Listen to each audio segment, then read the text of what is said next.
Satan is the father of lies, and the lies that he continues to propagate is the sole variable that exists in the destruction of society as we know it today, and these lies are absolutely no exception.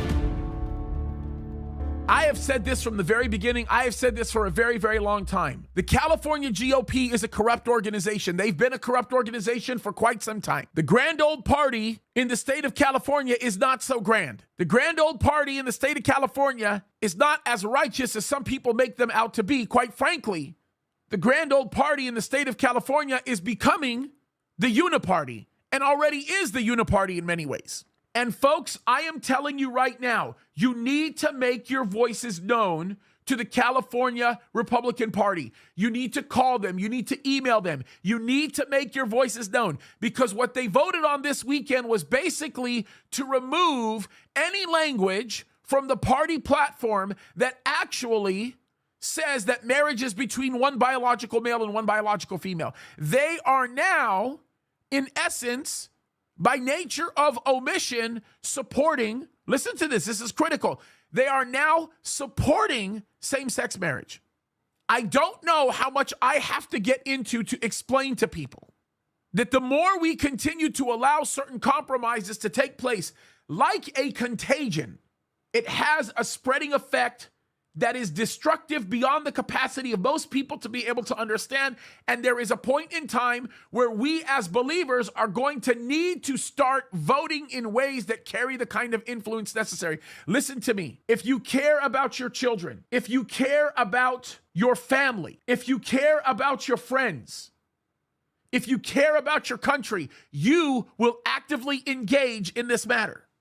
I regularly speak about political issues because I think it's important to speak about political issues. I will never back down from speaking about political issues, and I will never, ever back down from being a person who is constantly seeking to guide the people that God has instructed me to within the scope of influence in which he has given me and the platform that he has given me. I will never back down from guiding people in learning how to vote and speak with their influence given to them using the biblical worldview that's been provided for them. The reality of it is we have a document that gives us every bit of instruction that we could ever need. We have a document that speaks to us clearly and vividly regarding the many issues that are in front of us. We have a document that tells us everything that we could ever need to know about how to live our lives, and it's founded in the Bible.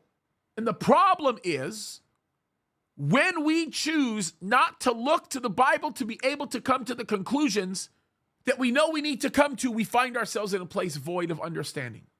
The Republican Party has traditionally been capable of and has always in the past removed the contagions and the sicknesses that have tried to destroy Western society. And now what they are doing is they are beginning to embrace those wicked things, and they are beginning to hold fast to those wicked things. And we, as the people of God, have a voice, and that voice is powerful. Our voice is something that God has given us to be able to use. And in this country especially, how in the world can we not open up our mouths to speak about these things? I hope that there is somebody from the California GOP that is listening to me, because the reality of it is you should be ashamed of yourselves. You should feel embarrassed by what you are doing. You are a disgrace to the people that you claim to represent, and you continue to function with a level of political prowess that is nothing short of complete corruption. You embrace wickedness, and you continue to allow yourself to be capitulated to a mindset and ideal that is nothing short of satanic. It is absolutely embarrassing that you claim to be a party that holds fast to biblical values, and yet so little of the values that you hold fast to have anything to do with the scriptures.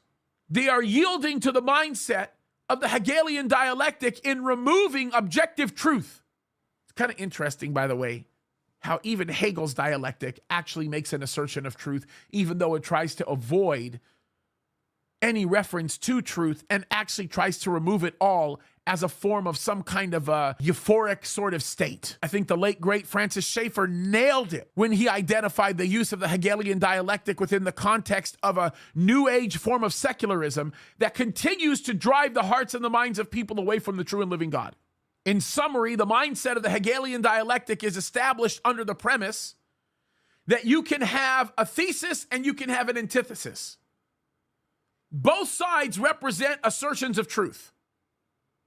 I have a view regarding one issue and I have a completely opposite view regarding that issue. Both of those things on each side make an assertion of truth. They are a truth claim. You have a thesis, you have an antithesis. One of them is true. You can't have both of them as being true. The dialectic that we see expressed that I'm discussing right now actually says no, they both can coexist. The idea here is if I take one assertion of truth that establishes one fact, and then I take another assertion of truth that completely opposes the establishment of that fact or the establishment of another fact that is directly opposed to the first fact, then there has to be a true matter set before us. Now, some people can say, well, this guy's not right and this guy's not right, so there's somebody in the middle, but then that is still an assertion of truth. What Hegel actually tried to tell us is this: there's no such thing as truth. Why? The ultimate form of sort of this euphoric kind of world that we want to live in, the ultimate perfect state of being, is when you allow two antithetically opposed truths coexist with one another without any assertion of incorrectness, and that coexistence of two antithetically opposed truth claims becomes what he called the synthesis. And the existence of synthesis is, in essence, what brings to us the euphoric state that we've always been looking for. In other words, we learn to eliminate assertions of truth based on the fact that they can all coexist and not invalidate one another.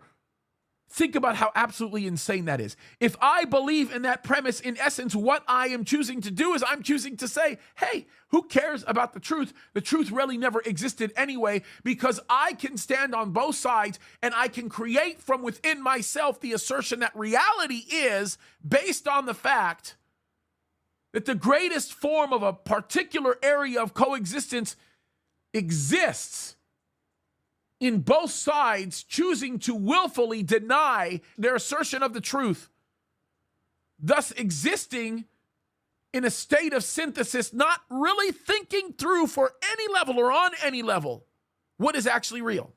I believe that the reason why the Hegelian dialectic fits so well within the context of the things that we are facing today is because the enemy's wholehearted desire is to remove the assertion of truth.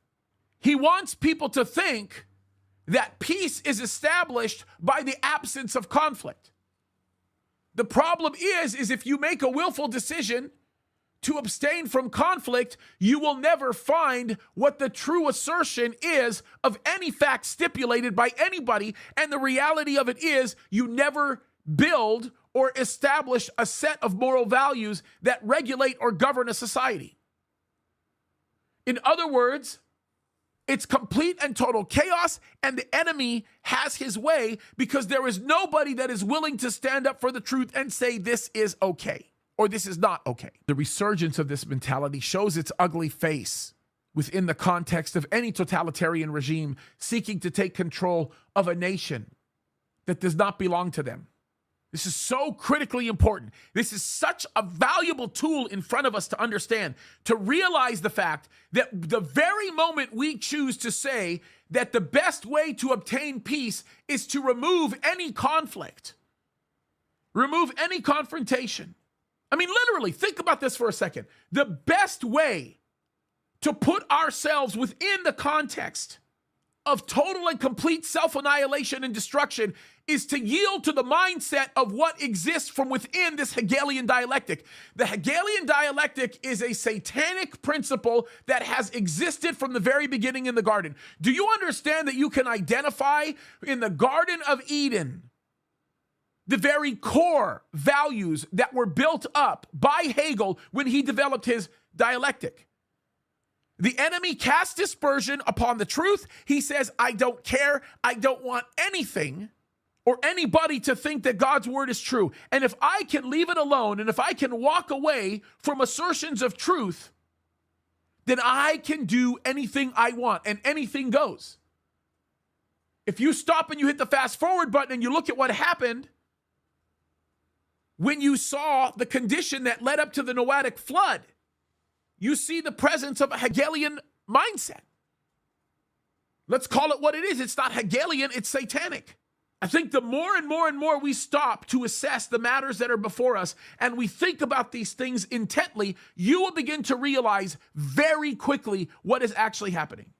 We no longer have conversations that involve an epistemology of logic based on the establishment of truth.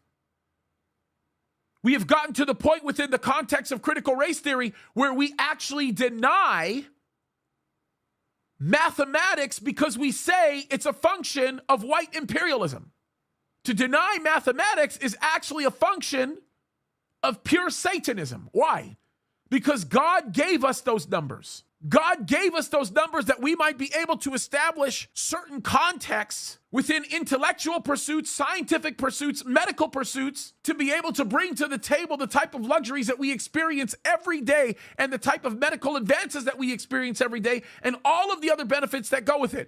God created those confines, and the reality of it is when we choose to take a Hegelian mindset, a satanic mindset, to deny any assertion of truth, and we begin to say that there is this synthetic coexistence of two completely opposing ideas, you know what we end up doing, folks? We end up destroying ourselves from the inside out. You know what we end up doing? We end up completely ramrodding ourselves. The California GOP is a perfect example of a group of people who have allowed themselves to capitulate to Hegelian mindset in actually saying that we are now going to take away the standards given to us by the Mother Nature that everybody claims to worship. The California GOP is actually telling us we can put a square peg in a round hole, and we will put a square peg in a round hole, and we don't give a dang what kind of damage that actually does. Boy, let me tell you, hell is hot, folks. And the people in the grand old party that continue to allow themselves to be given to this nonsense and to this wickedness and to this darkness, they are going to pay a very heavy price. Make no mistake about it. There is a darkness that we are seeing. There is a wickedness that we are observing that is founded in the denial of truth. Folks, if we can allow the California GOP to get away with saying, God, we openly and adamantly deny your design for marriage, anything will go. Your children are next. They already are on the chopping block. If we can take the things that God has established and say that they are perverted, if we can take the rules that God has put forth and just say, I'm going to ignore those rules, they can do anything. Enough is enough. We cannot allow this nonsense to happen. We cannot allow this mindset to continue to take place. Here's the summary of the matter, folks. Read the Bible more than you ever have. Study the truth more than you ever have. Learn the word more than you ever have. Allow yourself to be given to God's word more than you ever have. Your very life depends upon it. And engage in the war that God has trusted you to engage in. Get involved in the battle that you are called to get involved in. Do not allow the enemies of the true and living God to destroy your life. It's time to engage in the battle. Do not allow the devil to make you think that there is no war in the first place. You will get shredded doing that. Take a stand and engage. Our lives depend upon it.